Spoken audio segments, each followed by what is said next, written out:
কৃতিকের বলা কথাগুলো চুপচাপ শুনে গেল অরু।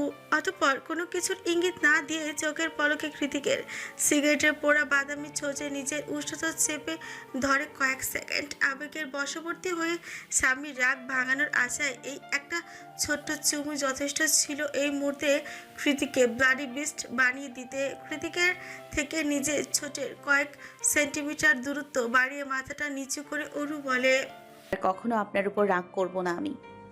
আর না তো আপনাকে এইভাবে জ্বালাতন করব। আপনি কত অসুস্থ বলুন তো। আমি সত্যি একটা ইম্যাচিওর। সব ভুলে যাই আমি। কৃতিক প্রথমে চুপচাপ অরুর কথাগুলো শুনে গেল, পরক্ষণে বাজ পাখির মতো আক্রমণ বসালো ওর ফিনফিনে কোমল উষ্ঠা ধরে। অরুর দম ফেলার ফুসরত নেই, অথচ কৃতিক ছাড়লো তো নাই, উল্টো ঠোঁটের কাজ অব্যাহত রেখে হিসিয়ে বলল, 100 বার করবি, যত ইচ্ছে তত রাগ করবি আমার উপর। দিন শেষে তোর সব রাগ ভাঙানোর দায়িত্ব শুধু আমার। তোর রাগ ভাঙাতে যা করতে হয় তাই করব আমি। দরকার পড়লে সারাদিন সারা রাত তোর পিছু পিছু ঘুরবো, কোনো সমস্যা নেই তাতে। You have proper right to be angry with me baby, and I have proper right to punish you hard. শেষ কথাতে তির্যক হাসির রেখা ফুটে ওঠে কৃতিকের ভেজা অধরের কোণে। অরুর তৎক্ষণাৎ নিজের দূরত্ব বাড়িয়ে কৃতিকের পানে ভয়ার্ত দৃষ্টি নিক্ষেপ করে বলল, আবারও মারবেন? এবার আর জবাব দিল না কৃতিক। অরুকে বাচ্চাদের মতো কোলে নিয়ে পুল থেকে উঠে পায়ে পায়ে এগিয়ে গেল করিডোরের আর ছাদ বারান্দার মাঝখানে রাখা কাউচের দিকে। সেখানে অরুকে ছুঁড়ে ফেলে দিয়ে নিজের হাতে ক্যারোলা খুলতে উদ্যত হলো অরু। কৃতিক অরু হকচকিয়ে উঠল। ওটা খুলবেন না প্লিজ, এমনিতে অনেকটা জখম হয়েছে। আর না। কৃতিক ছোট ছোট চোখ করে অরুর আগাগোড়া পর্যবেক্ষণ করে হাসকি স্বরে বলল, then you have to help me baby. কিঞ্চিত দ্বিধাগ্রস্ত হলো অরু, মিয়ে যাওয়া গলায় সুথল। কি কি কি হেল্প? কৃতিক অরুর কাছাকাছি এগিয়ে গিয়ে একই স্বরে বলল, জাস্ট আনবাটন মাই শার্ট। আমাদের গল্পের ইষ্টিকুটুম হলেন আপনি সায়র, আমি নই। স্বামী স্ত্রীর একান্ত ঘনিষ্ঠ মুহূর্ত পার করার করে সায়র যখন নীলিমার বুকে মাথা ঠেকে পরম আবেশের চোখ বুজেছিল মাত্র কয়েক সেকেন্ড, ঠিক তখনই কথা ছড়ে নীলিমার কথায় তন্দ্রা ছুটে যায় সায়রের। মাথাটা সামান্য ঘুরে নীলিমার গলায় থুতনি ঠেকিয়ে চোখ কুচকিয়ে সায়র বলে উঠছে, মানে আমি এত কঠিন বাংলা বুঝি না নীলিমা, একটু বুঝিয়ে বলবে? সায়রের কথার পাশে নীলিমা রহস্যময় হাসি উপহার দিয়ে বলে, আপনাদের সবার ধারণা ভুল সায়র। আপনি আমাকে বিয়ে করতে জোর করেননি, আর নয়তো আপনি আমাকে বিয়ের আসর থেকে তুলে এনেছেন। নীলিমার কথা শুনে সায়র উঠে বসে হবাক কঞ্চে বলে, কি বলছো এসব? আমার স্পষ্ট মনে আছে আমি তোমায় বিয়ের আসর থেকে তুলে এনেছি বলে তোমার আব্বাজান আমার দিকে বন্দুক অব্দি তাক করেছিলেন। নীলিমা নিঃশব্দে হাসলো। ওর হাসিটা ছিল ব্ল্যাক হোলের মতো রহস্যকারী, কিংবা মোনালিসার হাসির থেকেও বেশি অদ্ভুত। মুখের হাসিটা ধরে রেখে নীলিমা বলে, শুরু থেকে শেষ অবধি সব কিছুই সাজানো ছিল সায়র। সার শুষ্ক একটা ঠোক গিলে বলল, একটু খুলে বলবে প্লিজ? নীলিমা হাস্যচোখ মাথা নাড়া পরখ করে বলে, আচ্ছা, আপনার একটু অদ্ভুত লাগেনি? কথা নেই, বার্তা নেই, হুট করেই আমার বিয়ে কী করে ঠিক হয়ে গেল? কিংবা আমাদের বিয়ের পরে আব্বাজান আমাদের কেন খুঁজলো না? আচ্ছা বাদ দিন, আমি বলছি, আসলে আমি আর আব্বাজান চাইতাম কোনোভাবে আপনি আমাকে বিয়েটা করুন, কিন্তু পরিস্থিতি অনুকূলে ছিল না। শুনলাম আপনিও অনু আবার বিয়ের পরেই চলে যাবেন, তাই বুদ্ধি করে নিজের বিয়ের নাটকটা সাজিয়েছিলাম। পরে নিজেই অন্য ফোন দিয়ে আপনাকে আমার বিয়ের খবরটা দিয়েছি, যাতে আপনি এসে আমাকে নিয়ে যান আর জোর করে বিয়ে করে নেন। সার স্তম্ভিত কণ্ঠে তাতে দোহাত চেপে বলল, এতটা নাটক কেন করেছিলে নীলিমা? আমি তো তোমাকে শুরু থেকেই পছন্দ করতাম। আর তোমার যদি আমাকে বিয়ে করার ইচ্ছেই থাকে তাহলে শুধু শুধু আমাকে ইগনোর বা করছিলে কেন? নীলিমা দীর্ঘশ্বাস ছেড়ে বলল, একটা একটা করে বলি। সায়ের বুঝদারের মতো মাথা ছাকালো। নীলিমা বলল, প্রথমত, মানুষ বিপরীতমুখী জিনিসে আকর্ষিত হয় বেশি। আপনার মতো সুপুরুষদের ক্ষেত্রে এই জিনিসটা একটু বেশি দেখা যায়। তাই তো আমি ছিলাম আপনার সম্পূর্ণ বিপরীত, যার ফল দেখুন আপনি খুব দ্রুতই আমার প্রতি আকর্ষণ অনুভব করেছেন। তবে বিয়ের পরেও আপনার সাথে স্বাভাবিক না হতে পারার কারণ একটাই ছিল, আর তা হলো অনুশোচনা। নিজেকে বাঁচাতে মিথ্যা অবলম্বন করেছিলাম আমি। আপনার মতো মানুষকে ব্যবহার করেছি শুধুমাত্র নিজের স্বার্থ হাসিলের আশায়। এসব ভাবতে গেলেই তীব্র অনুশোচনা আর অপরাধ বোধে মাথাটা হেট হয়ে যেত আমার। বিয়েটা কেন করেছিলে? নীলিমার কথার মাঝেই প্রশ্ন করে সায়র। প্রত্যুত্তরে একটা দীর্ঘশ্বাস ছড়ে নীলিমা বলে, একটা শয়তানের হাত থেকে নিজেকে বাঁচানোর জন্য। মা মারা যাওয়ার সময় চিকিৎসার টাকা জোগাড় করতে অভাবে পড়ে আমাদের বাড়িটা বন্ধক রেখেছিলেন আব্বা। বাড়িটা যার কাছে বন্ধক রাখা হয়েছিল সে হলেন আমাদের পুরান ঢাকার প্রভাবশালী জনৈক ব্যক্তি। টাকার গরমে যা নয় তা করে বেড়ান তিনি। দিন দুপুরে মেয়েদের তুলে এনে সম্ভ্রমহানি করেন। এছাড়া লুটপাট, মারামারি, হানাহানি এসব তো তার নিত্যদিনের কারবার। কিন্তু বলে না, যেখানে বাঘের ভয় সেখানেই শুনতে হয়। আমার ক্ষেত্রেও তাই হলো। বাড়ি বন্ধক দেওয়ার কয়েক মাসের মাথাতেই ঋণের বোঝা দ্বিগুণ হয়ে গেল। প্রতি মাসে এত মোটা অঙ্কের সুদ দিতে গিয়ে আব্বা হিমশিম খেতে শুরু করলেন। এক পর্যায়ে ঋণের বোঝা ভারী হয়ে এলে নির্দয় লোকটা সুযোগ বুঝে একসাথে সব টাকা দাবি করে বসে। না দিতে পারলে আমাকে তুলে নিয়ে যাবে সেই হুমকিও ঢুকিয়ে দিয়ে যান আব্বাজানের চিন্তিত মস্তিষ্কে।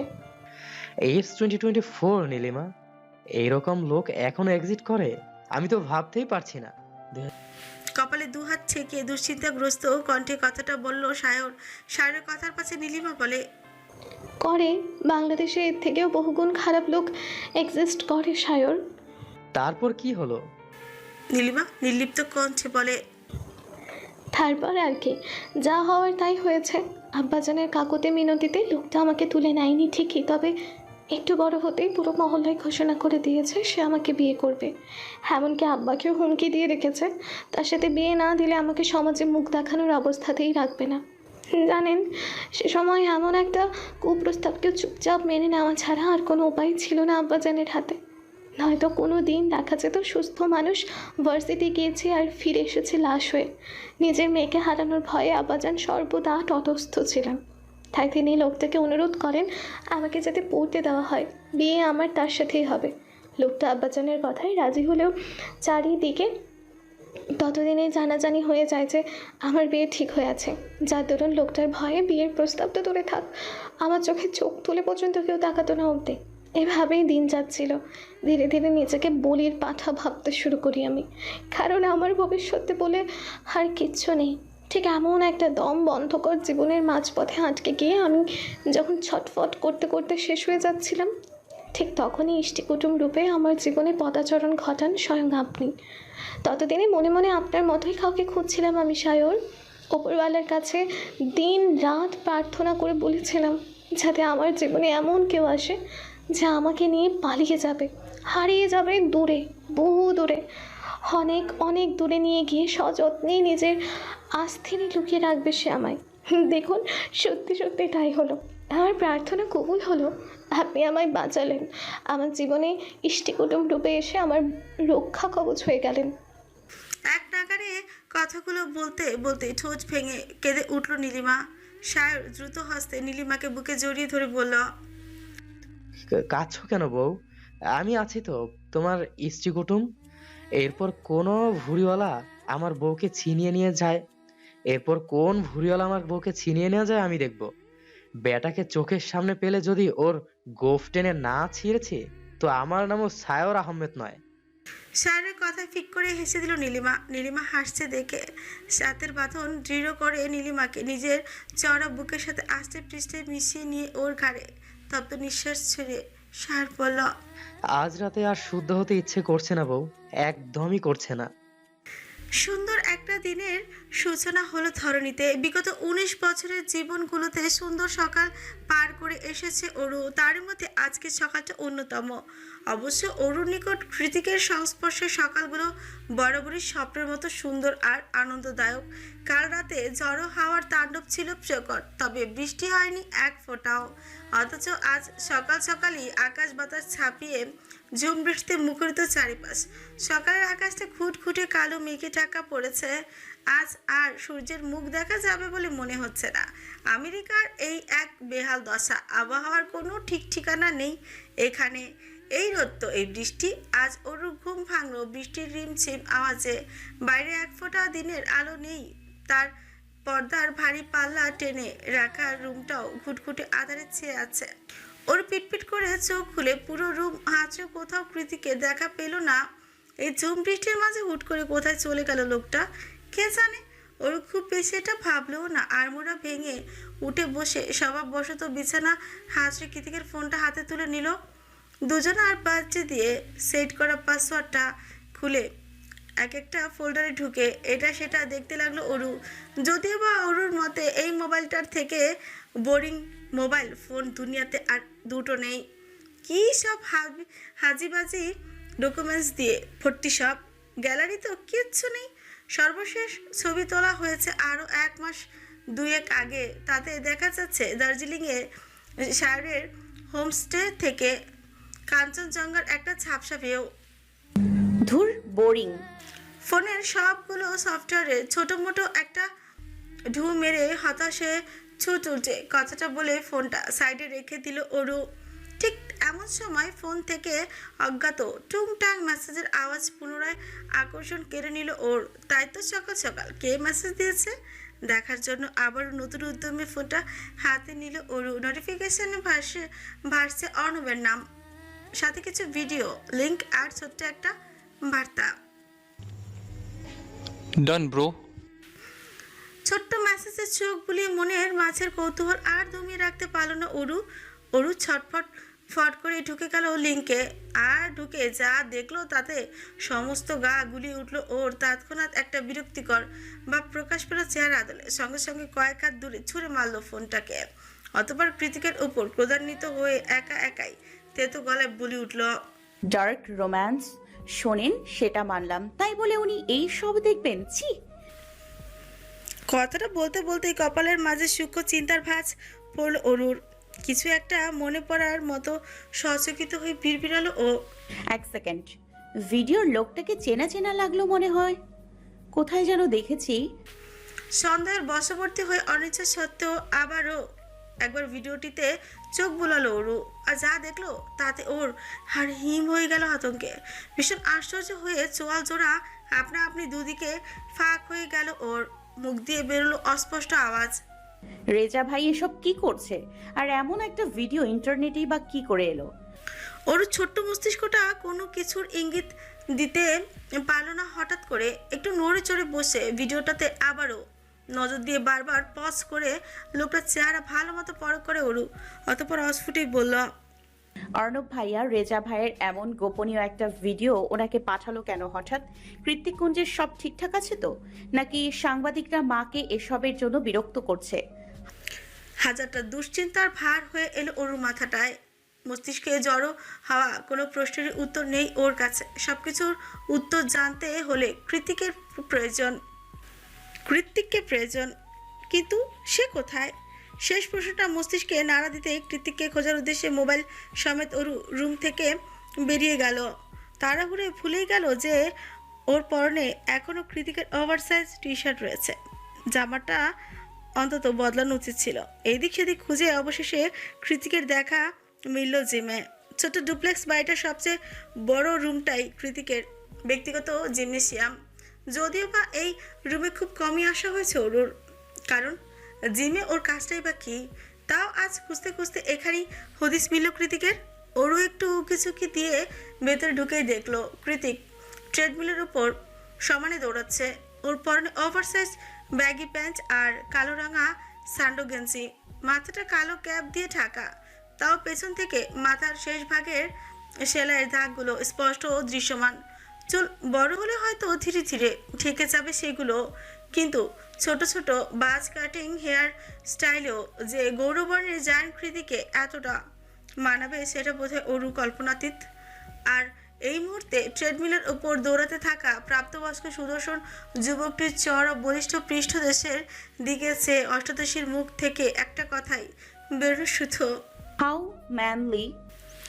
অরুর আওয়াজ পেয়ে ট্রেডমিলের গতি কমালো কৃতিক। ধীরে গতিতে দৌড়াতে দৌড়াতে অরুকে উদ্দেশ্য করে বলল, গুড মর্নিং বেবি। কৃতিকের মুখ থেকে পাওয়া সকাল সকাল উষ্ণ সম্বোধনে সমুখ কেটে গেল অরুর।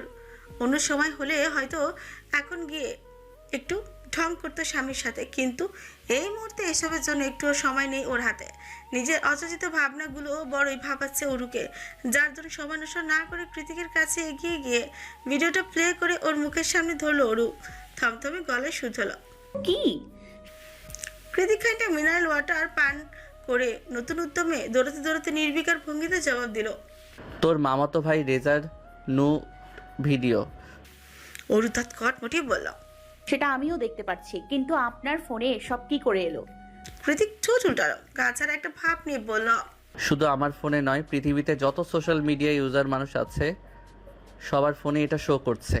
ছাত্রলীগ সহসভাপতির অপকর্ম ফাঁস, আরও কয়েকটা আছে, দেখবি নাকি? Isn't it erotic? অবশ্য তোর আমার কাছে কিছুই না এসব। শেষ কথাটা বলে এক ভ্রু উঁচিয়ে অরুর পানের শয়তানি হাসি নিক্ষেপ করলো কৃতিক। কৃতিকের হাসিতে গা জ্বলে উঠল অরুর। ও তৎক্ষণাৎ ঝাঁঝিয়ে উঠে বলল। চুপ করুন অসভ্য লোক, আপনি একটা অশ্লীল। কৃতিক ট্রেডমিল থেকে নেমে কাঁধের উপর তোয়ালে রেখে সেটা দাঁড়া গলার ঘাম মুছতে মুছতে এগিয়ে গিয়ে বসলো এক কোণে রাখা ডিভানের উপর। অতঃপর আঙুলের ইশারায় অরুকে কাছে ডেকে বলে উঠল। পৃথিবীর সব পুরুষই বউয়ের কাছে অসভ্য বেবি। আমার বন্ধু শায়রকে দেখ না, সারা পৃথিবীর সামনে শুদ্ধ পুরুষ নামে খ্যাত হলেও গিয়ে দেখ বেটা, দিন শেষে বউয়ের কাছে গিয়ে ঠিকই অশুদ্ধ হতে চায়। অরু কৃতিকের নিকটে এগিয়ে এসে বিরক্তি নিয়ে বলল। আপনি কথা ঘোরাচ্ছেন, সত্যি করে বলুন এসবের পেছনে আপনার হাত রয়েছে তাই না? কৃতিক এবার নিজের উরুর উপর ইশারা করে অরুকে বসতে বলল। অরু চোখ মুখ কালো করে ঠাস করে গিয়ে বসে পড়লো সেখানে। কৃতিক অরুর পিঠে নিজ কপাল ঘাম মুছতে মুছতে দীর্ঘশ্বাস ছেড়ে বলল। রাগ করতে হবে না, কি জানতে চাইছিলিস বল। পেছনের দিকে সামান্য ঘাড় ঘুরিয়ে অরু শুধল। কেন করেছেন এটা? হ্যাঁ, মামির পরিবার কি এখন আর সমাজে মুখ দেখাতে পারবে? তাছাড়া হলুদ সাংবাদিকরা যদি কৃতিক কুঞ্জে এসে মাকেও হ্যারাস করে তখন? চিন্তা নেই, তোর মাকে কেউ হ্যারাস করবে না। সাদা পোশাকধারী পুলিশ রয়েছে বাড়ির চারদিকে। আর তোর মামির পরিবারের কথা যদি বলিস তাহলে বলবো তাদের একটা উপযুক্ত শিক্ষা হওয়া দরকার, তাদের একটা উপযুক্ত শিক্ষা হওয়া উচিত। রেজাকে আমি একটা সুযোগ দিয়েছিলাম, কিন্তু জানোয়ারটা সেই সুযোগের যোগ্যতাই রাখে না। মানে? অরু সামান্য মানের পেছনে অনেক বড় কৌতূহল লুকিয়ে রয়েছে, তাই একটু খোলাসা ভাবেই জবাব দিল। কৃতিক বলল। মনে আছে আমাদের ভিডিও ধারণ করতে মিডিয়ার লোক লেলিয়ে দিয়েছিল রেজা? অরু হাস্যচোখ মাথা নাড়ালো। কৃতিক বলল। এই ভিডিওগুলো তখনই সংগ্রহ করেছিলাম। বাস্টারটা ক্ষমতার বদলতে রাত হলেই মেয়েদের সাথে এসব নোংরামি করে বেড়াতো, আর দিনের বেলা সাধু সেজে মাইকের সামনে গিয়ে মানুষকে শান্তির বাণী শোনাতো। রেজার কিংবা ওর এসব নোংরা কাজকর্মে আমার কিছুই যায় আসতো না, যদি না ও আমার সাথে লাগতে আসতো। তখনই চেয়েছিলাম ওর সব অপকর্ম ফাঁস করে ওকে জেলে পাঠাবো, কিন্তু ওই যে একটা সুযোগ দিয়েছিলাম, মস্ত ভুল করেছিলাম তখন, যার ফলস্বরূপ আমার কলিজা অবধি নজর দিয়ে ফেলেছে রাস্কেলটা। তবে কথায় আছে না, লাস্ট বাট নট লিস্ট, আমি ওর চোখ উপড়ে ফেলিনি, কিন্তু এমন অবস্থা করেছি যে চোখ থাকতেও আর কোনোদিন চোখ তুলে কারো দিকে তাকিয়ে কথা বলার মতো মান সম্মানটুকু অবশিষ্ট নেই ওর। কথা বলতে বলতে কৃতিকের চোখ মুখের ভঙ্গিমা কেমন যেন পাল্টে গেছে। শান্ত নদীর মতো চোখ দুটোতে ফুটে উঠেছে কাঠিন্যতা। দেখেই বোঝা যাচ্ছে কৃতিক এখনো রেগে আছে। রেজার ভাগ্য ভালো যে ও আমেরিকাতে রয়েছে, নয়তো বাংলাদেশ থাকলে না জানি কি করতো রেজার সঙ্গে। হয়তো দেখা যেত সত্যি সত্যি রেজার চোখ দুটো হ্যামার দিয়ে গেলে দিত কৃতিক। কী সব উল্টো উদ্ভট চিন্তা করতে করতে এই শরীরটা কাটা দিয়ে উঠলো অরুর। আজেবাজে চিন্তা সব মাথা থেকে ঝেড়ে ফেলে একটা শুষ্ক ঢোক গিলে ও কৃতিককে শুথল। এখন কোথায় আছে রেজা? জবাবে কৃতিক বলল। ভিডিও ভাইরাল হবার পর থেকেই পলাতক ভুক্তভোগী মেয়েগুলো সব একে একে পুলিশের কাছে গিয়ে কমপ্লেন করছে। সবাইকে চাকরি, রেশন, বিশ্ববিদ্যালয়ের হলের সিট এসবের প্রলোভন দেখিয়ে দিনের পর দিন নিজের স্বার্থ হাসিল করত রেজা। ছাত্রলীগের নেতা বলে ভয়ে এতদিন কেউ মুখ না খুললেও এবার সুযোগের সব অপকর্ম বেরিয়ে আসছে বদমাস্টার। কৃতিকের কথা শুনে চুপচাপ মুখে আধার নামিয়ে বসল অরু। দক্ষিণে জানলা দিয়ে বৃষ্টির ছাট এসে আশ্রে পড়ছে ওদের শরীরে। হঠাৎ ঠান্ডা জলের স্পর্শ পেয়ে জানালার দিকে এক ঝলক পরক করে পুনরায় অরুর দিকে দৃষ্টিপাত করলো কৃতিক। Mood of? অরু এদিক ওদিক না সূচক মাথা নাড়ায়। কৃতিক ওর কাঁধে চিবুক থেকে বেশ সিরিয়াস হয়ে বলল, অনেক তো হলো, এবার তো পড়াশোনাটা কন্টিনিউ করতে হবে বেবি। তোকে গ্র্যাজুয়েট হতে হবে। আমি সিদ্ধান্ত নিয়েছি তোর গ্র্যাজুয়েশন কমপ্লিট না হওয়ার আগ পর্যন্ত আমরা আর বিডিতে ফিরবো না। লাস্ট 1 বছরে একটা সেমিস্টারও কমপ্লিট করতে পারিসনি। এদিক ওদিক করতে গিয়ে অনেক হয়েছে ফাঁকিবাজি, আর না। নাকটা শিকয় তুলে অরু অসহায় মুখে বলল, কিন্তু আমার তো ইকোনমিক্স পড়তে একটু ভালো লাগে না। লাগতে হবে। ভবিষ্যতে জেকে গ্রুপ বসতে হবে। আমার পাশাপাশি বিজনেসের হাল ধরতে হবে। যেভাবে তোর মা আমার বাবার ছায়া হয়ে পাশে থেকে ছিল, ঠিক সেভাবে। অরু তৎক্ষণাৎ পেছনে ঘুরে আশ্চর্য হয়ে বলল, আপনি কি চাইছেন আমিও আমার মায়ের সাথে কোম্পানি নিয়ে দ্বন্দ্বে লিপ্ত হই? অরুর কথা জবে তির্যক হাসলো কৃতিক, অতঃপর বলল, আমি বেঁচে থাকতে তোর সাথে লাগতে আসার মতো কলিজা কারোর নেই বেবি। কিন্তু আমি যখন না থাকবো তখন তো তোর নিজেকে টিকিয়ে রাখতে হবে এই ক্রুয়েল পৃথিবীটাতে। আমাদের নিষিদ্ধ সম্পর্কের জের ধরে তোকে অনেকভাবে হেয় করতে চাইবে। দেখবি কাছের মানুষরাও কেমন রূপ বদলে ফেলবে। তখন যদি তুই বিগিনার হোস তো তোর জন্য সব কিছু সামলানো খুব কঠিন হয়ে যাবে। নিজের দায়িত্ব বুঝে নিতে গিয়ে বিভিন্ন দিক থেকে বিভিন্নভাবে কটাক্ষের শিকার হতে পারিস, যা তোকে সামনে এগোতে দেবে না। কারণ ওরা চাইবে তুই যাতে ভেঙে পড়ে নিজের অধিকার ছেড়ে দিস। তাই আমি থাকতেই আমার পাশে থেকে আমার হাত ধরে নিজের জায়গাটা নিজেই তৈরি করে নিতে হবে তোকে বেবি। আর এসবের জন্য পড়াশোনার কোনো বিকল্প নেই। কৃতিকের এত সব জ্ঞানের বাণী কানে ঢুকলো না অরুর। ও বরং বেশ বিরক্ত হয়ে কৃতিকের দিকে সম্পূর্ণ ঘুরে তাকিয়ে বলল, আপনি থাকতেই মানে আমায় ছেড়ে কোথায় যাবেন আপনি? কিছুদিন আগে এত বড় একটা অ্যাক্সিডেন্ট হলো, এখন আবার এসব বলছেন? আমার একটু ভালো লাগছে না আপনার কথাবার্তা। চুপ করুন এক্ষুনি। কৃতিক মৃদু হেসে অরুর খোলা চুলে হাত বুলিয়ে দিয়ে শান্ত স্বরে বলল, তো কথার কথা বললাম বেবি, তবে যা বলেছি খুব ভেবেচিন্তে চিরন্তন সত্যি কথাগুলোই বলেছি। তুই জানিস আমি আবেগে গা ভাসানো মানুষ নই, তাই তিক্ত হলেও সত্যি বলতে আমার মুখে বাধে না। অরুর ঠোঁট উল্টে কাঁদো কাঁদো গলায় বলল, তাই বলে এসব বলবেন? কৃতিক অরুর কলার বনের ভাঁজে টুকরো টুকরো চুমু খেয়ে বলল, বলবো না, তার আগে তুই বল, তুই পড়াশোনা শুরু করবি এবং সিরিয়াস হবি? অরু একটু ভাবলো, পরক্ষণেই ছোট ছোট চোখ করে কৃতিকের দিকে নজর দিয়ে বলল, ঠিক আছে পড়বো, তবে একটা শর্ত। কি শর্ত? কৃতিকের বুকের উপর নিজের পিঠ ছেড়ে দিয়ে আবদারের স্বরে অরু বলল, পড়াশোনার পাশাপাশি আমি উপন্যাস লিখতে চাই, এটা আমার স্বপ্ন। না করতে পারবেন না কিন্তু। অরুর কথার প্রত্যুত্তরে একটা দীর্ঘশ্বাস ছেড়ে হার মেনে নেওয়ার মতো করে কৃতিক অসহায় গলায় বলল, ইউ ক্যান ডু ইট। কৃতিকের আশকারা পেয়ে অরু এবার আবদারের ঝুড়ি খুলে বসলো, এক নাগারে বলতে লাগলো সব। আর আমি সকালে ব্রেকফাস্টও বানাতে চাই। You can. এই বাড়িটাকে নতুন ডেকোরেট করতে চাই। You can. নীলিমার সাথে দেখা করতে চাই। You can. ডোরাকে এনে দিন। কি? You can. কৃতিকের শেষ কথা তো থেমে গেল অরু। ডোরাকে এনে দিতে বলার সাথে ইউ ক্যানের কি সম্পর্ক ঠিক বুঝে উঠতে না পেরে চকিতে পাশে ফিরে তাকায় অরু। পাশে তাকাতে দেখলো গালে হাত দিয়ে ওর দিকে নিষ্প্রভ চোখে চেয়ে আছে কৃতিক, যেন শিল্পী তার নিজ হাতে বানানো কোনো স্কাল্পচার নিয়ে বিস্ময় খুঁটিয়ে খুঁটিয়ে দেখছে। কৃতিক এভাবে তাকিয়ে থাকতে দেখে অরু হাত নাড়িয়ে নাড়িয়ে শুধুলো। কি দেখছেন? তৎক্ষণাৎ জবাব দিল কৃতিক। তোকে।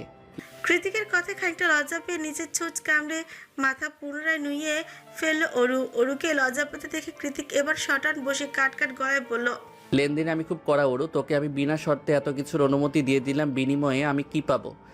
অরু হেসে বলল, আপনার তো সবই আছে, আর কি চাই? Right now you have to shower with me. আপাতত এটাই চাই, লেটস গো।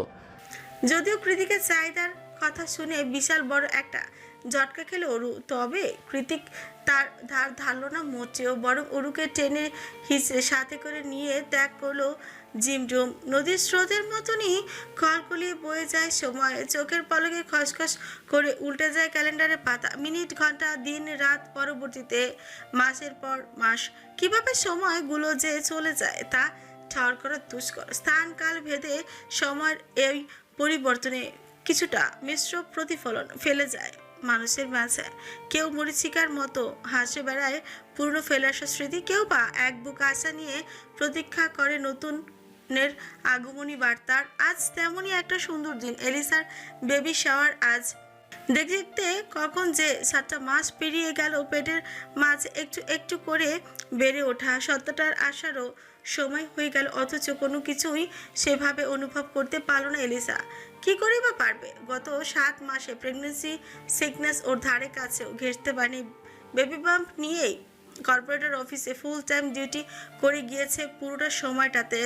কিন্তু এতগুলো দিন পেরিয়েও এলিসার নিজের মনে হলো এখন একটু অর্ণবের কথা শোনা প্রয়োজন। বাচ্চাটা গর্ভে বড় হচ্ছে, তারও তো ভালো থাকা মন্দ থাকার ব্যাপার রয়েছে। তাছাড়া অর্ণব সেই 3 মাস থেকে ঘ্যান ঘ্যান করেই করছে যাতে এলিসা এবার একটু শান্ত হয়। অবশেষে 7 মাসের মাথায় এসে বাচ্চার মুখ চেয়ে এত ভালো কর্পোরেটর জবটাও ছেড়ে দিল এলিসা। আর আজকে যে এই বেবি শাওয়ারের এত বড় আয়োজন, সেটা মূলত সায়র, কৃতিক আর অর্ণবেরই প্ল্যান। ওদের 3 জনের একটা মাত্র মেয়ে বেস্ট ফ্রেন্ড। অবশ্য সে প্রিন্সেস ট্রিটমেন্ট ডিজার্ভ করে। যতই হোক ওদের 4 জনের মধ্যে আর কেউ কোনোদিন মা হবে না, আর যা হবে সব বাবা হবে। বেবি শাওয়ারের আয়োজন করা হয়েছে বেশ জাঁকজমক ভাবে। চারিদিকে ল্যান্টার্ন আর স্ফটিকের রোশনাই এই পুরো হল রুমটা ঝিলমিল করছে। পুরো অনুষ্ঠানের থিম আজ স্কাই ব্লু। এলিসাকে থিমের সাথে মিলিয়ে আকাশি রঙের গাউন আর পার্পল মুকুট পরানো হয়েছে, তাতে গুটি ইংরেজিতে অক্ষরে লেখা মম টু বি। অর্ণব এলিসার সাথে মিলে স্কাই ব্লু রঙের স্যুট চড়িয়েছে গায়ে। বউয়ের সাথে রং মিলিয়ে জামা কাপড় পর অভ্যাসটা আর গেল না ছেলেটার। কিন্তু আশ্চর্যের বিষয় হলো আজকে এলিসা একটু রেগে নেই অর্ণবের উপর, বরং নিজের বেস্ট ফ্রেন্ডের মতো হাজবেন্ডের গলা জড়িয়ে ধরে একের পর এক ফটোতে পোজ দেওয়ার ভীষণ ব্যস্ত সে।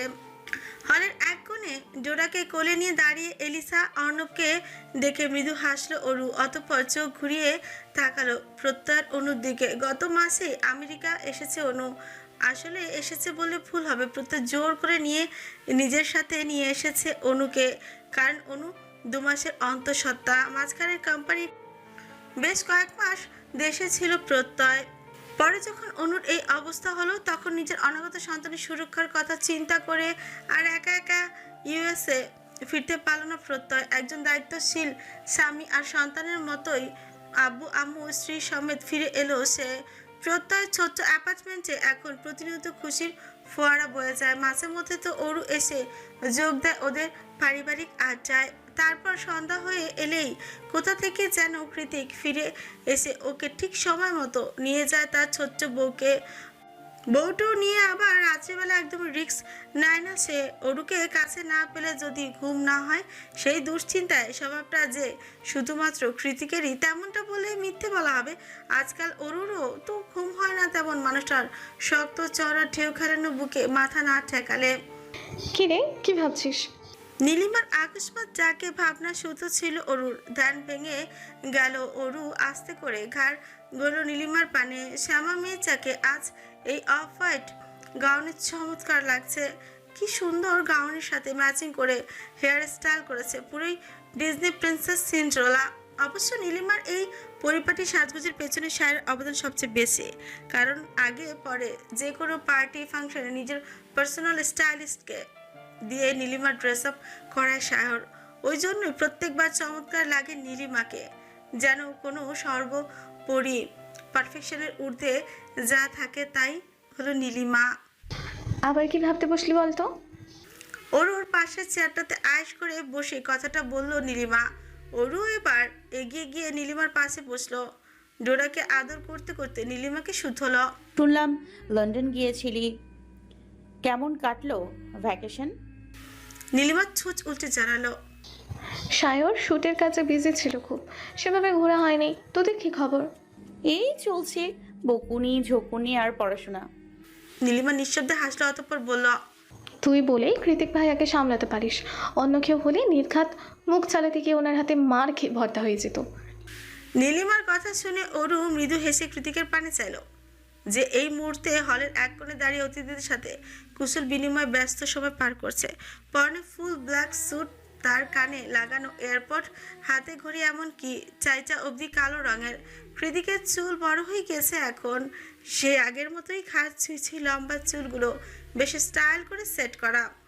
পা থেকে মাথা পর্যন্ত কালো দিয়ে আবৃত গৌরবর্ণের লোকটাকে দেখে সবার আড়ালে লাজুক হাসলো অরু।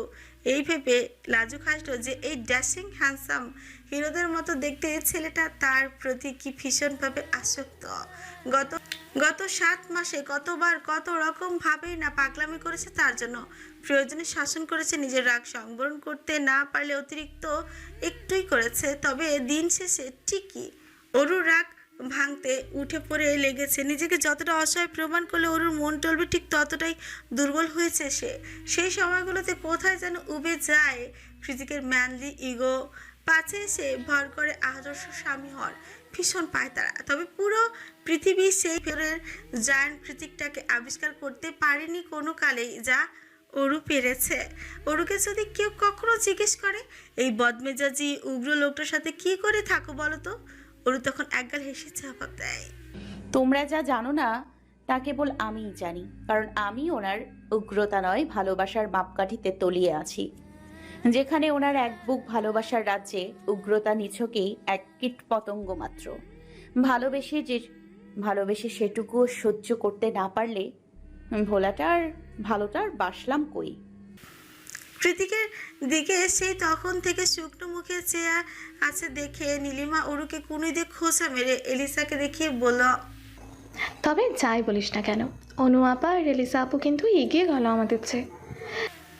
এলিসার ভরাট গুলুমুলু চেহারাটার দিকে চেয়ে আফসোসের সুরে অরু বলে উঠছে, ঠিকই বলেছিস, ওরা সত্যিই লাকি।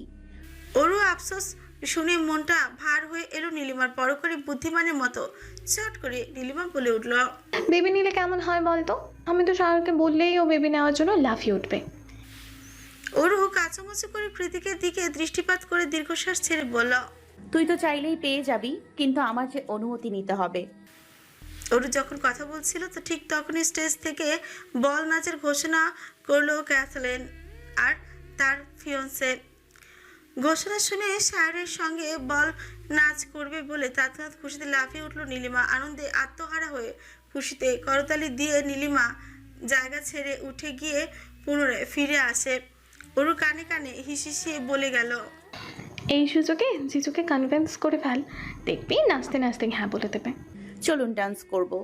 সুপরিচিত আচমকা রিনডিনে আওয়াজটা কর্ণকুহরে পৌঁছাতেই কানের এয়ারপডটা একটা খুলে প্রশ্নসূচক দৃষ্টিতে তাকালো কৃতিক। দেখলো ওর দিকে চোখ বড় বড় করে তাকিয়ে ঠোঁট উল্টে দাঁড়িয়ে আছে অরু। অরুর এমন গদগদ ভাবসাব দেখে হাসি পেল কৃতিকের। তবে ও হাসল না, নিজেকে যথাসম্ভব সংবরণ করে মুখের আদর কৃত্রিম গাম্ভীর্য টেনে এক ভ্রু উঁচিয়ে শুধল, কাহিনী কি? কোনো কাহিনী নেই, চলুন তো, সবাই নাচ করছে। কোনো রকম জবাবদিহিতা ছাড়াই এক প্রকার টেনে টুনে কৃতিক বল নাচের মঞ্চে নিয়ে গেল অরু। এইখানে পরিবেশটাই অন্যরকম, সবাই নিরিবিলি পার্টনারের সাথে কোমর দোলাচ্ছে আর একটা হ্যাপি মোমেন্টের সাক্ষী হচ্ছে। এলিসাকে খুব সাবধানে আঙুলের মাথায় ঘোরাচ্ছে অর্ণব। তবে আজকের বল নাচের স্টেজে দাঁড়িয়ে হুট করেই সেই প্রথম দিনের কথা মনে পড়ে গেল কৃতিকের, যখন ওর সামনে মেয়েটা স্বয়ং অরুই ছিল। কিন্তু মেয়েটার দু চোখে ছিল অনিশ্চয়তা আর শঙ্কার ছড়াছড়ি। ভীত হরিণীর মতন এক রত্তি শরীর নিয়ে কৃতিকের বাহুতে সেদিন কুকড়িয়ে ছিল অরু। আর শেষমেশ কিছু না বলে হুট করে এক পায়ের নুপুর ফেলে রেখে পালিয়ে গিয়েছিল মির্জা। অথচ আজ মেয়েটার দু চোখে রয়েছে নিদারুণ চঞ্চলতা, নেই বিন্দুমাত্র সংশয়, আর না তো আছে কোনোরূপ অনিশ্চয়তা। একরাশ খুশির পারদ যেন উপচে পড়ছে তার হাস্যজ্জ্বল মুখখানা থেকে, যা চাইলেও টাকার বিনিময়ে কিনে দিতে পারবে না কৃতিক। অগতায় অরুর খুশিতে খানিকটা ঢেউ তুলে দিয়ে ওর গোমর চেপে ধরে নিজের কাছে টেনে নিয়ে এলো। হঠাৎ অরু ফরকালো না, বরং নিজের হাতটাকে তুলে রাখলো কৃতিকের কাছের উপর। তারপর শুরু করলো দুজন দুজনের সাথে গানের তালে পা মেলানো। ল্যাভেন্ডার কালারের গাউনের সাথে স্মোকি আইশ্যাডো আর হালকা স্টোনের জুয়েলারিতে অরুকে মারাত্মক সুন্দর লাগছিল। কৃতিক কমপ্লিমেন্ট দিতে জানে না খুব একটা, তবু আজ অরুর সব সংশয় কাটিয়ে দিতে ওকে ঘোরাতে ঘোরাতে আজকে সরি বলল। তোকে অপরূপ লাগছে বেবি। অরু হাসলো সামান্য, তারপর আবারও চোখ রাখলো কৃতিকের কালো চোখের মনিতে। মূর্তির দুজন দুজনের চোখে চোখ রেখে হারিয়ে গেল গভীরে। চোখে চোখ, হাজারো কথা আদান প্রদান হলো ওদের। বোঝ করি চারিদিকে প্রেম প্রেম সুগন্ধ, পৃথিবীর সকল চিন্তা ভুলে গিয়ে হুট করেই কৃতিকের মনে হচ্ছে আশেপাশে এই চোখ জোড়া ছাড়া কিছু নেই। কোনো মানুষ নেই, কোনো শব্দ নেই, কোনো বস্তু নেই, কেউ নেই। আছে শুধু দুজোড়া তৃষ্ণার্ত চোখ, যার ঘোলাটে চাহনি দেখে মনে হয় একে অপরের দিকে জনম জনম তাকিয়ে থাকলেও সেই তৃষ্ণা মিটবে না। কোনোদিন উল্টে উল্টে দিনকে দিন বেড়েই যাবে তাকে দেখার তীব্র আকাঙ্ক্ষা। দুটো চোখ নেশার ঘরে বুধ, তখনও পারিপার্শ্বিক সকল আওয়াজ ছাপে মিষ্টি একটা সুরেলা গলা ভেসে ভেসে এলো ওদের দুজনার সেই গানে। আরও একবার সবকিছুর ঊর্ধ্বে গিয়ে মনের মাঝে ভালোবাসা হালকা জ্বলে উঠেছিল দুজনারই। খুব কাছেই কেউ একজন প্রাণ দিয়ে গাইছে, একটু আড়াল হলেই কেন মনে খোরাক জাগে, তোমার সঙ্গ পেলেই কেন দেহ শিউরে উঠে, এই গাছ ছুঁয়ে বলো ছেড়ে যাবে না কখনো, তোমার মতো কে আছে বলো, এই গাছ ছুঁয়ে বলো ছেড়ে যাবে না কখনো, তোমার মতো কে আর আছে বলো। কৃতিক যখন ওর চোখের অতল গহ্বরে ডুবে যাচ্ছিল, ব্যস্ত হয়ে ওর চোখের মাঝামাঝি নিজের সত্যটাকে খোঁজার আপ্রাণ চেষ্টা করছিল, সেই মুহূর্তে সকল রোমান্টিকতা এক বালতি জল ঢেলে দিয়ে অরু ঠাস করেই বলে ওঠে, আমার বাবু চাই। অরুর আবদার শুনে ফিউ জোড়া কুঁচকে গেল কৃতিকের। চোখে কয়েকবার পলক ফেলে নিজেকে স্বাভাবিক করে উল্টো প্রশ্ন ছিল কৃতিক, কি কি চাই? অরু চোখের ইশারা এলিসাকে দেখালো, যে মুহূর্তে ডিবানে বসে বসে পেস্ট্রি কেক খাচ্ছে। এলিসাকে এক ঝলক পরক করে কৃতিক অরুর পানে তাকিয়ে বলল, তো আমারও বাবু চাই। অরুর কথার প্রত্যুত্তরে কৃতিক ভাবলেছেন গলায় বলল, হ্যাঁ তোর তো বাবু আছে, ডোরা না তোর মেয়ে? কৃতিক ইচ্ছে করে ঘোরাচ্ছে, তিলকে তাল বানাচ্ছে। ব্যাপারটা বুঝতে পেরে তেতে উঠলো অরু, বিরক্ত কঞ্চে বলল, এই বাবু সেই বাবু না, এলিসা আপুর মতো বাবু চাই আমার, আপার মতো বাবু চাই আমার। কৃতিক গম্ভীর গলায় বলে উঠল। বাবু কি হাতের মোয়া যে চাইলেই পাওয়া যাবে? অরু ঠোঁট উঁচে বলল, এনে দিন, আমি জানি আপনি সব পারেন। কৃতিক অরুর কপালে আলতো চুমুকে জানালো, এখন নয়, একটু বড় হ, ঠিক সময় মতো পেয়ে যাবি। কৃতিকের কথার পাশে অরু রেগে মেগে কিছু বলবে তার আগে অনব আর সায়র এসে কি দরকারে যেন ডেকে নিয়ে গেল কৃতিককে। যাওয়ার আগে পেছনে ঘুরে অরুর উদ্দেশ্যে কৃতিক বলল, এখানে দাঁড়িয়ে থাকিস না বেবি, ওইদিকে গিয়ে বস, স্টেজটা পিচ্ছিল, সামলাতে পারবি না। কৃতিকের এত কেয়ারিং এই মুহূর্তে আতিকেতের মধ্যে বিরক্ত ঠেকলো অরুর নিকট, যার দরুন রাগে দুঃখে অরু একাই নাচতে শুরু করলো পাগলের মতন।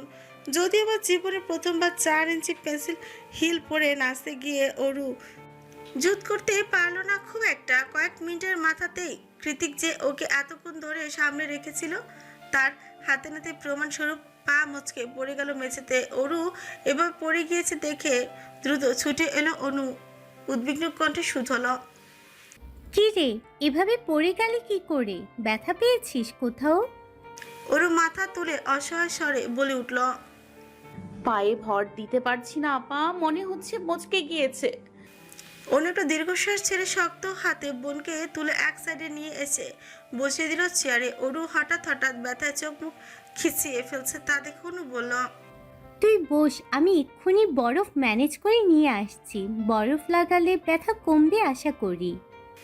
কথাটা বলে অরুকে বসিয়ে রেখে দ্রুত কোথাও একটা চলে গেল অনু। ওদিকে অরু ব্যথা পেয়েছে শুনে কই থেকে যেন হন্তদন্ত হয়ে ছুটে এলো কৃতিক। আশেপাশে তখনও সবাই ছিল, কিন্তু কৃতিককে দেখতে পেয়ে ওদেরকে স্পেস দিয়ে যে যার মতো চলে গেল সবাই। কতবার বলেছি এসব হাই হিল পরতে হবে না, তবুও জিদ ধরে পড়লি। এখন ব্যথাটা কে পেল শুনি? ইস, গোড়ালিটা কালচে হয়ে গিয়েছে একদম। অরুর সামনে হাঁটু মেরে বসে ওর পা থেকে জুতাগুলো খুলতে খুলতে রাগী গলায় অরুকে ধমকালো কৃতিক। কিন্তু অরু তো অরু, ও এখনো দমনকার ব্যাপারটা নিয়ে ঝুলে আছে। তাই তো অভিমানে কৃতিকের হাত থেকে নিজের পা ছাড়িয়ে মুখটা অন্যদিকে ঘুরিয়ে বসলো চট করে। ওর কাণ্ডে কৃতিক সুকুঞ্চন করে বলল। কি হয়েছে? অরু সোজা সাপটা জবাব। আমার বাবু চাই না। অরুর এখন ছেলে মানুষদের রাগ হলো কৃতিকের। কোনো মতে নিজেকে সংবরণ করে তাদের দর চেপে বলল। বলেছি না পরে। এক্ষুনি। কৃতিক চেয়ার সমেত অরুর মুখটা নিজের দিকে ঘুরিয়ে গম্ভীর গলায় বলল। বাচ্চা বাচ্চা যে করছিস, বয়স কত তোর? তুই নিজেই তো একটা বাচ্চা। একটা বাচ্চাকে বাচ্চা দিয়ে তারপর 2 বাচ্চাকে সামলাতে হবে আমার। আমি এসব রিস্কে নেই। হ্যাঁ না কিছুই না বলে মুখে কুলু পেটে চুপচাপ বসে আছে অরু। তা দেখে কৃতিক ওকে একটু মানানোর চেষ্টা করে বলল। প্রেগনেন্সির জন্য একটা ন্যূনতম বয়স লাগে বেবি, নয়তো বাচ্চাকে সামলাবি কি করে? তাছাড়া তোর হেলথ কন্ডিশন বেবি নেওয়ার জন্য উপযুক্ত কিনা সেটাও তো যাচাই বাছাই করতে হবে। আর সবচেয়ে বড় কথা, মাঝপথে থেমে গেল কৃতিক। অরু এবার একবারই সুথল। সবচেয়ে বড় কথা কি? তোর ভালোবাসায় আমি কোনো ভাগিদার অ্যালাউ করতে রাজি নই অরু। অরু আশ্চর্য হয়ে গেল কৃতিকের এহেন ছেলে মানুষের কথায়। ও আশ্চর্য কণ্ঠে বলে উঠল। আপনি কি পাগল? বাচ্চাটা আপনার হবে আর আপনি তাকে এখনই হিংসে করছেন? কৃতিক গম্ভীর গলায় বলল। যা বলেছি তাই। অরু যেন নাছর বান্দা, ও গাল ফুলিয়ে প্রত্যুত্তর করেই জানালো। না, আমার বাবু চাই চাই চাই। মেয়েটা চান পিঠে জেদের কাছে আরো একবার পরাজিত হয়ে হার মানার মতোই দীর্ঘশ্বাস ছেড়ে উঠে দাঁড়ালো কৃতিক। অতঃপর এক হাতে অরুর জুতা আর অন্য হাতে অরুকে কোলে তুলে গম্ভীর গলায় বলল। ঠিক আছে, বাসায় চল, দিচ্ছি তোকে বাচ্চা। কথাটা বলে অরুকে নিয়েই বেরিয়ে যাচ্ছিল কৃতিক। তখনই পেছন থেকে অনু এসে দেখলো এই কাহিনী। কৃতিক অরুকে নিয়ে চলে যাচ্ছে দেখে অনু বিড়বিড়িয়ে বলল। আরে বরফ না লাগিয়ে কোথায় যাচ্ছে এরা? প্রত্যেক পাশ থেকে অনুর কাঁধে হাত রেখে তির্যক কঞ্চে বলে। চিন্তা নেই, কৃতিক ভাই ঠিক সামলে নেবে ওরুকে। তুমি এদিকে একটু এসে একটু বসো তো। আজ অনেক নড়াচড়া করেছো, এবার একটু রেস্ট করো। প্রত্যয়ের কথা অনু হাসি সংবরণ করতে না পেরে মুখের উপর হাত রেখে বলল। তুমি এমন ভাব করছো যেন তোমার বাচ্চাটা কালকেই পৃথিবীতে চলে আসবে। প্রত্যয় বোকাদের মতো মাথা চুলকে বলল। কি করব বলো, তোর সইছে না তো। ওদিকে কৃতিককে এভাবে চলে যেতে দেখে সার হাঁক ছেড়ে ডেকে উঠলো সুজল। কি রে জেকে, পার্টি তো শেষ হয়নি, এখনই কোথায় যাচ্ছিস তোরা? কৃতিক অরুকে নিয়ে বেরিয়ে যেতে যেতে না ঘুরে উত্তর দিল। বউকে বেস্ট গিফট দেওয়ার সময় হয়ে গিয়েছে, তাই বাসায় যাচ্ছি। কৃতিকের ঘুরানো পেঁচানো কথাটা প্রথমে ধরতে না পারলেও যখন এর আসল মানে সারের ব্রেনে ক্যাচ করলো, তখন আরো এক মুহূর্ত অপেক্ষা করলো না সার। দ্রুত এগিয়ে গিয়ে নীলিমার হাত থেকে খাবার দাবার সব কেড়ে নিয়ে সাইডে রেখে বলল। তাড়াতাড়ি খাওয়া শেষ করো, আই থিঙ্ক আমাদের বাসায় যাওয়া উচিত। মুখ ভর্তি খাবারগুলো তাড়াহুড়ো করে চিবুতে চিবুতে নীলিমা বলে উঠছে। কেন? বড়সড় তান্ত্রিকদের মতো করে কৌশলী কণ্ঠে সার বলল। জেকে এবার হারাতেই হবে আমায়, বেটা সব কিছুতেই ফার্স্ট। এবার আর সেটা হতে দিচ্ছি না আমি। দ্রুত খাও যান, হারিয়াও। বাসায় গিয়ে প্রসেসিং শুরু করতে হবে তো। ওই হিটলার বেটাকে আমার আগে কিছুতেই বাবা হতে দেওয়া যাবে না, নেভার। সারের কথার আগা মাথা কিছুই মাথায় ঢুকলো না বেচার নীলিমার। তবুও মেয়েটা বাধ্য স্ত্রীর মতো স্বামীর কথায় ব্যস্ত হয়ে পড়লো মুখ ভর্তি খাবারকে দ্রুত গলতকরণ করার কাছে। রমজান মাস, মায়ের রমজানের আমেজে মাতোয়ারা ধরনী পবিত্র এই মাসে দয়ার ভান্ডার যেন উজাড় করে দেয় স্বয়ং উপরওয়ালা। দুনিয়া থেকে শুরু করে কবরবাসী অবধি সেই দয়ায় গা ভাসিয়ে স্বস্তির নিঃশ্বাসে ক্ষান্ত হয় যেন। রহমত, বরকত আর নাজাতের সৌরভে পরিপূর্ণ থাকে প্রতিটি ধর্মপ্রাণ মুসলমানের অন্তর। যদিও ক্যালিফোর্নিয়া এই অচেনা মাটিতে সেই সৌরভ নিতান্তই ম্লান, তবে কৃতিকের ডুপ্লেক্স বাড়িতে প্রতিদিন ঠিকই নিয়ম করে শেষ রাতে আলোকিত হয় রান্নাঘর। গরম খাবারের লোভনীয় ঘ্রাণ আর নিগুড়ো নিঃশব্দে রাতে সেহরি সারা টুংটাং শব্দে যেন পুনরুজ্জীবিত হয় ম্লান হয়ে আসা রমজানের সেই মন্তর পবিত্র সুবাস। একমাত্র বউয়ের আবদারে কোনো দিন ধর্মের ডাকে সাড়া না দেওয়া বেপরোয়া উগ্র বদ মেজাজি মানুষটাও এবছর রোজা পালনে উদ্বুদ্ধ হয়েছে। রোজা থেকে শুরু করে সালাত আদা সব কিছু পালন করছে, ধীরে ধীরে নিজেকে গুটিয়ে এনে সমর্পণ করতে চাইছে উপরওয়ালার চূড়ান্ত কাঠ করায়। আজ শনিবার, আর অরু কৃতিক কারোরই ক্লাস নেই। সারাদিন বাড়িতে ছিল ওরা দুজন। সন্ধ্যা হতে এখনো বেশ কিছু সময় বাকি।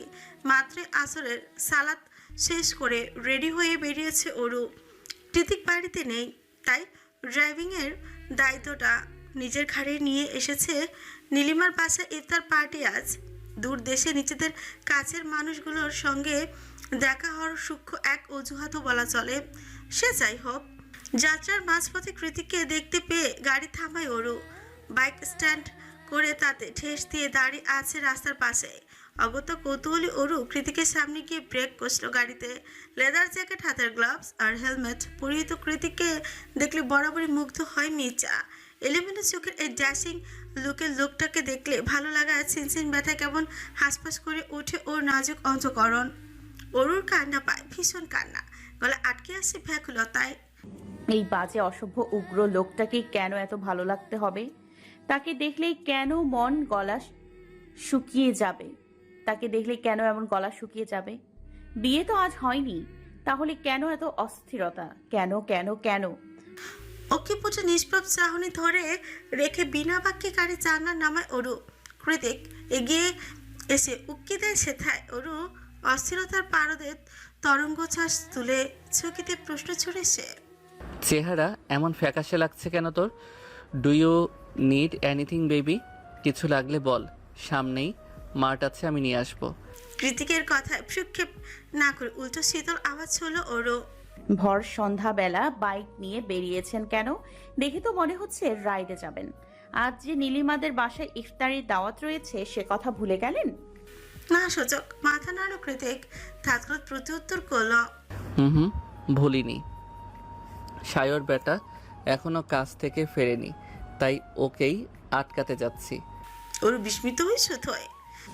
কিন্তু কেন? কঞ্চি গভীরতা টানলো কৃতিক জানালো। বউয়ের নাম মুখে নেওয়ার দায়ে কাউকে কেলিয়ে রোজাটা হালকা করতে চাইছি না। বেপরোয়া স্বামীর এহেন কথায় দু চোখ কপালে উঠে গেল অরুর। তরতরিয়ে বলে উঠল। সে কি কথা?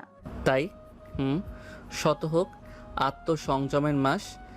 হাতের তালু কপালে ছেঁকে দীর্ঘশ্বাস ছাড়লো অরু। হাফসোসের স্বরে বলে উঠল।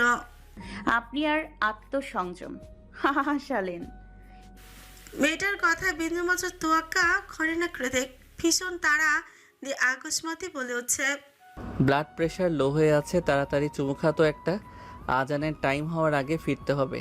I need some first energy. এই আপনার আত্মসংযম? কুচকালো ওরু। ইয়েস, চুমু খেলে ডাইজেস্ট সিস্টেম ভালো থাকে, ফাস্টিংয়ে এনার্জি পাওয়া যায়। পারবো না আমি এসব। যেখানে যাওয়ার ছিল যান, খাওয়া তো খাওয়াই, সে চুমু হোক আর যাই হোক। কৃতিক রাগ দেখালো না মোটেই, কপটতায় ছুট বাকি আফসোসের স্বরে বলল। ঠিক আছে, রাস্তার মাঝে অ্যাক্সিডেন্ট করে মরে টরে গেলে তখন আবার কেঁদে কুটে দুনিয়া ভাসিয়ে ফেলিস না, তাহলে মরেও শান্তি নেই। জানিসই তো আমি আবার তোর কান্না সহ্য করতে পারি না।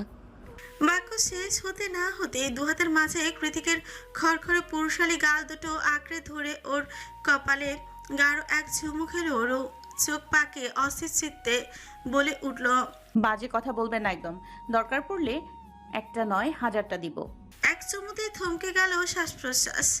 দুজোড়া বিহার নয়নের গভীর মিলনে অচিরেই প্রলয় শুরু হলো অন্তরে। প্রলয় শক্তি মাত্রা ছাড়লো, একটানে গাড়ির দরজা খুলে ভেতরে প্রবেশ করলো কৃতিক। বেপরোয়া দু হাতে আস্তরিত হলো রমণীর বাঁকানো কোটি দেশ। নরম তুলতুলে নারী শরীরের ভাঁজে পৌঁছালে হাতের রুক্ষতা সুস্পষ্ট। ঘটনার আকস্মিকতায় হতভম্ব হয়ে রইল অরু। চেহারায় গম্ভীর ভাব অক্ষুণ্ণ রেখে অরুর পারে গভীর দৃষ্টিপাত করলো কৃতিক। প্রতিধ্বনিত হলো চিরচেনা সেই নিশালো হাসকি স্বর। তাহলে দে কি? চুমু। এখন এই মুহূর্তে 1000টা চুমু দিবি। স্বামীর বেসামাল আওয়াজে বেলুনের মতো চুপসে গেল নাজুক রমণী। মিটিমিটি অক্ষিপুজ নাড়িয়ে শুষ্ক ঝোঁক গিল, অতঃপর ইতস্তত স্বরে পড়ল, আর ইফতার সময় হয়ে এসেছে তো। কপট হাসির প্রসারতায় কিঞ্চিত ছোট বাঁকালো কৃতিক। প্রেয়সীর আঙুলের ভাঁজে আঙুল ঢুকিয়ে হৃদগহীনে এক আলোক বর্ষ তুলল, ঝটকা বাঁধিয়ে গভীর হিমশীতল আওয়াজে জবাব দিল, গাড়িতে পানি রাখা আছে বেবি, আর বাকিটা ব্যাক সিটে। বাইরে হালকা হালকা তুষারপাত হচ্ছে। গত কয়েকদিন ধরে রোদের দেখা নেই। চোখের সামনে কাছের দেয়াল গলিয়ে পেঁজা তুলোর মেঘের মতন ঝরে পড়ছে শুভ্র বরফ কণা। বরফের আস্তরণে পুরো শহরতলি শুভ্রতায় ছেয়ে গিয়েছে। দেখলেই কেমন যেন প্রাণ জড়িয়ে আসে। গেটের সামনে চেরি ব্লসমের গাছ দুটো ন্যাড়া হয়ে পড়ে আছে। রঙিন ফুল তো দূরে থাক, তরতাজা সবুজ পাতার ছিটে ফোটাও নেই তাতে। যত দূর চোখ যায় শুধু বরফের আস্তরণ। কৃতিকের মাস্টার বেডরুমের বিশাল আকৃতির জানালার পর্দা সরিয়ে বাইরের ফ্রন্ট ইয়ারটা এক ঝলক চোখ বুলিয়ে নিল অরু। অতঃপর হাতে এক কাপ কফি নিয়ে ফায়ারপ্লেসের পাশ ঘেঁষে বসে পড়ল গিয়ে জানালার মুখোমুখি হয়ে। আজ সকাল সকাল অফিসের উদ্দেশ্যে বেরিয়ে গিয়েছে কৃতিক। কি জানি ক্লায়েন্টের সাথে দরকারি মিটিং রয়েছে, না গেলেই নয়। নয়তো অরুবাবু পেটে আসার পর থেকে খুব একটা প্রয়োজন ছাড়া সরাসরি অফিসে যায় না সে। বাড়িতে বসেই নিজ দায়িত্বে গুলো বেশ নৈপুণ্যতার সহিত সামলে নেয়। যদি কখনো প্রয়োজন পড়ে তো প্রত্যয়ই বাড়ি বয়ে এসে পরিস্থিতি সামলে যায়। সারা জীবন একা থাকতে পছন্দ করা কৃতিক গত 2 মাস ধরে দুজন সার্ভেন্টও রেখেছে বাড়িতে। অরুর আন্ডার এজ প্রেগনেন্সি, ডক্টর বলেছে খুব সাবধানে থাকতে। মিসক্যারেজ হওয়ার সম্ভাবনাও প্রকট। তাই রান্না বান্না থেকে ঘরের যাবতীয় কাজ সব কিছু সার্ভেন্ট দ্বারাই করানো হয়। অনুর মিসক্যারেজের কথা চিন্তা করে অরু নিজেও বেশ ভয় থাকে এইসব নিয়ে। তাই মন চাইলেও খুব বেশি একটা ধকল দেয় না নিজের শরীরকে। অবশ্য এই ত্রুটিপূর্ণ প্রেগনেন্সির পেছনে মুখ্যম কারণ রয়েছে। কারণ আর কেউ নয়, স্বয়ং মাথা গরম রক্তটা বেপরোয়া কৃতিক নিজেই। ত্রুটিপূর্ণ প্রেগনেন্সির কথা ভাবতে গিয়ে 6 মাস ধরে বেড়ে ওটা নিজের ছোট্ট উদরে আলতো হাত ছোঁয়াল উরু। মনে মনে ভাবতে লাগলো সেদিন সকালের কথা। সেবার নেদারল্যান্ডের টিউলিপ গার্ডেনে ঘুরতে যে ভ্যাকেশনটা ভালোই বেশ কেটেছিল ওদের সবার। সায়ন, নীলিমা, অর্ণব, এলিসা সহ মোট 3 জোড়া কাপল একসাথে যাওয়া টিউলিপ গার্ডেনের পাশে একটা মস্ত বড় ভিলা রেন্ট করেছিল ওরা। যে ভিলাটাতে দোতলার প্রত্যেকটা বারান্দা থেকে টিউলিপের বাগান স্পষ্টই দেখা যেত। নেদারল্যান্ডস পৌঁছানোর পরে 3-4টা দিন সবাই একসাথে ঘুরে ফিরে হই হুল্লোড় করে ভালোই আনন্দে কেটেছিল ওদের সবার। কিন্তু বিপত্তি ঘটে 5 দিনের মাথায়। সেদিনই হঠাৎ করেই ঘুম থেকে উঠে অরুকে পাশে পেল না কৃতিক। এমনটা সাধারণত কখনো হয় না, কারণ আড়মোড়া ভেঙে যাওয়ার পরেই ওই শক্ত চওড়া বুকের মধ্যে ঢুকে খানিকটা সময় ধরে না নিলে মোটে ভালো লাগে না অরুর। অথচ আজ সে সকাল সকাল গায়েব। আগের রাতে অনেক বেশি দেরি করে ঘুমাতে যাওয়া দরুন কৃতিক ভেবেছিল হয়তো ওর নিজেরই ঘুম থেকে উঠতে বেলা হয়ে গেছে, তাই ওর হয়তো আছে লিভিং রুমে কিংবা অন্য কোথাও। কিন্তু কিসের কি, পুরো ভিলাতেও কোথাও ওরু নেই। শেষমেশ না পেরে দরজায় নক করে করে ওদেরকে সবারই ঘুম ভাঙিয়েছে কৃতিক। তবে ওরা কোনো হদিস দিতে পারলো না অরুর। এমন একটা অচেনা দেশে অচেনা জায়গায় এসে হুট করে কোথায় হারিয়ে গেল মেয়েটা। কোনো বিপদ আপদ হলো না তো আবার?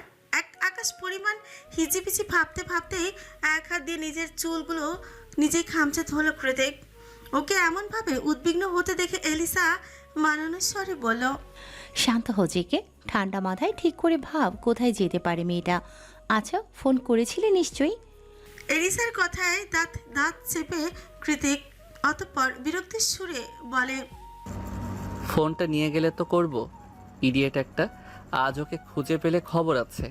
আমি যে ওর কি হাল করব নিজেও জানি না। কৃতিকের কথার মাঝে ওকে থামিয়ে দিয়ে ওর দিকে টিস্যু বক্স এগিয়ে দিতে দিতেই সার বলল। তোর নোজ ব্লিডিং শুরু হয়েছে আবার? কৃতিক এক টুকরো টিস্যু হাতে নিয়ে সেটা দ্বারা নাক মুছতে মুছতে দীর্ঘশ্বাস ছেড়ে বলে উঠল। এই মেয়েটা আর আমাকে শান্তি দিল না। আমার জীবনটাই শেষ হয়ে যাবে ওকে খুঁজে বের করতে করতে। কথাটা শেষ করে টি টেবিল থেকে গাড়ির চাবিটা কুড়িয়ে নিয়ে বাইরের দিকে হাঁটা ধরে কৃতিক। ওকে চলে যেতে দেখে উদ্বিগ্ন অর্ণব উদ্বিগ্ন গলায় বলল, কোথায় যাচ্ছিস তুই একা একা? আমরা আসবো। কৃতিক যেতে যেতে জবাব দেয়, দরকার নেই, আশেপাশের টুরিস্ট এরিয়াগুলো একটু খুঁজে দেখে আসছি আমি। তারপরেও যদি না পাই তো পুলিশের কমপ্লেন করা ছাড়া আর উপায় দেখছি না। কৃতিকের কথার পাশে অর্ণব পুনরায় বলে, কিন্তু তোর তো নোজ ব্লিডিং হচ্ছে, কার ড্রাইভ করতে পারবি তো? কৃতিক আর দাঁড়ায় না। ইতিমধ্যে ওর বুকের ভিতর দাউ দাউ করে অস্থিরতার আগুন ধরিয়ে দিয়েছে। এইভাবে হাত গুটিয়ে বসে থাকলে ও আর নিজেকে সামলাতে পারবে না। নির্ঘাত বুকের ব্যথায় দম বন্ধ হয়ে মারা যাবে।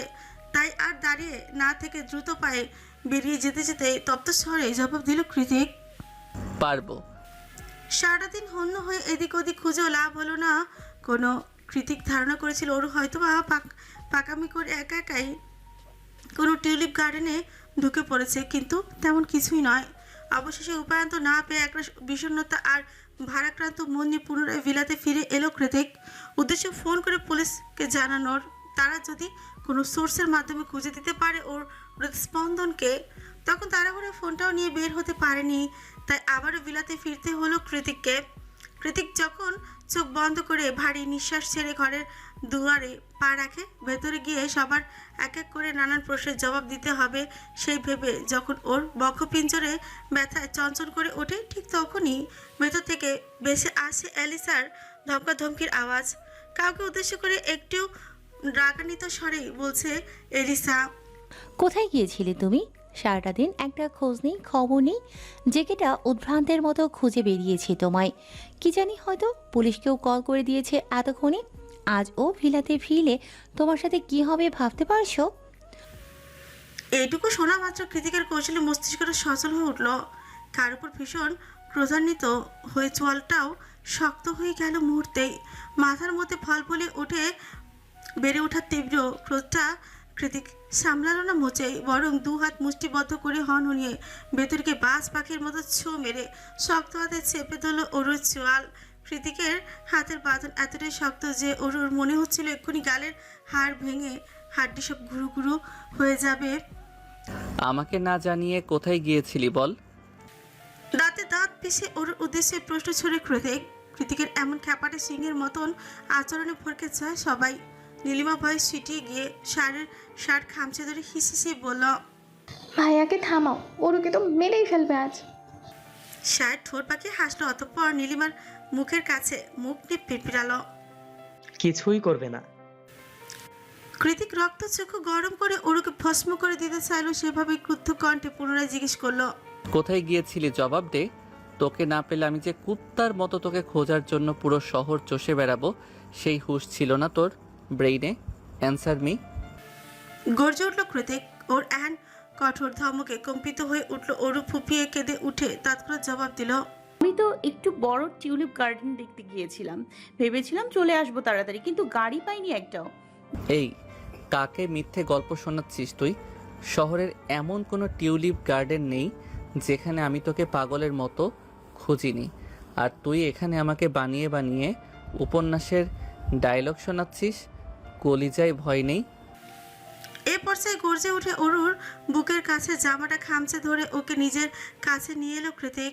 অরুর মিথ্যে জবাবে কৃতিকের রাগের পারদ দ্বিগুণ তালে বৃদ্ধি পাচ্ছে। ব্যাপারটা বুঝতে পেরে এলিসা এবার এগিয়ে এসে কৃতিকের হাতটা টেনে হিঁচড়ে ছাড়ালো অরুর থেকে।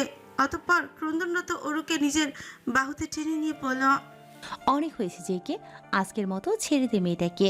কাল না হয় ঠান্ডা মাথায় শুনিস সব কিছু। কৃতিক ক্রুদ্ধ স্বরে বলল, ওকে সাফ সাফ উত্তর দিতে বল এলিসা। ও সারাদিন কোথায় গিয়েছিল? নয়তো আজ আর ওকে ছাড়াছাড়ি নেই। আমি ওর সাথে যা ইচ্ছে হয় তাই করবো আজ। এলিসা আর অরুকে নিয়ে দাঁড়িয়ে রইল না কৃতিকের সম্মুখে। বরং তাড়াহুড়ো করে ওর সবাই চলে গেল নিজের বেডরুমে। তখনই গভীর রাত। সন্ধ্যা রাতে ওরও কৃতিকের ঝামেলার দরুন পুরো ভিলা এখন শুনশান। নিস্তব্ধতার চেয়ে আছে। অন্য কোনো দিন হলে হয়তো এখনও সবাই লিভিংয়ে বসে আড্ডা আনন্দে মেতে থাকতো, কিন্তু আজ সম্পূর্ণ বিপরীত পরিস্থিতি। খানিক বাদেই রাতের আধারকে সঙ্গ দিতে লেকের পাড়ে থেকে ভেসে আসছে খোলা ব্যাঙের ঘ্যাঙর ঘ্যাঙর আওয়াজ। সেই সাথে টিউলিপের বাগান থেকে ধেয়ে আসা রাতজাগা পাখিদের ডানা ঝাপটানোর শব্দে গভীর ঘুমে গাদা হয়ে আছে সকলে। ঠিক এমন সময় অর্ণবের গভীর আরামদায়ক ঘুমের ইস্তফা দিয়ে ওর মুঠোফোনটা বেজে উঠল তার স্বরে। এত রাতে এই ফোনের আওয়াজ বড্ড বিরক্ত ঠেকলো অর্ণবের কানে। অগতাই ফোনটা কেটে দিয়ে পাশে ঘুরে শুয়ে পড়ল অর্ণব। কিন্তু ফোনের উপাসে থাকা ব্যক্তিটির বোধহয় এই প্রত্যাখ্যান সহ্যই হলো না মোটেও, যার দরুন আবার ঝনঝনিয়ে বেজে উঠল মোবাইলটা। এবার আর রূপান্তর না পেয়ে ঘুম ঘুম চোখে মোবাইল রিসিভ করে কানে ধরল অর্ণব। তবে এপাশ থেকে কিছু বলার ফুসরত না দিয়ে ওপাশ থেকে বিরক্তিকর স্বর ভেসে এলো কৃতিকের।